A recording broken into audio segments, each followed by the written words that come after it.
História z agrostodolov. Cetor 16145. Pochválte sa, kto ho má ešte doma? Robustnosť a výkon týchto traktorov je legendárna. Srdcom traktora bol vodou chladený 6-valcový dieselový motor s objemom 6874 cm3. Motor s turbodúchadlom dosahoval maximálny výkon 116 kW a zvuk, no, presvedčte sa sami.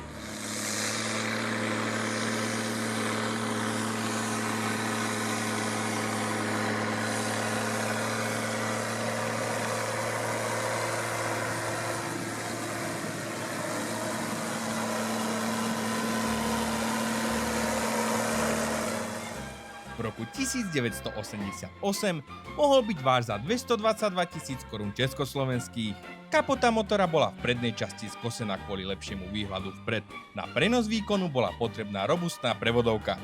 Traktor bol vybavený plne synchronizovanou prevodovkou s 12 rýchlosťami vpred, 6 vzad a násobičom krútiaceho momentu.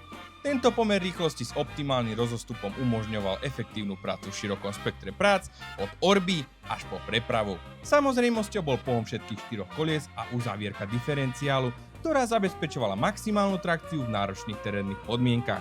161 je jedna z najväčších legend, čo po slovenských a českých poliach behali, a my len dúfame, že ju naďalej nebudeme len vidieť, ale hlavne počuť.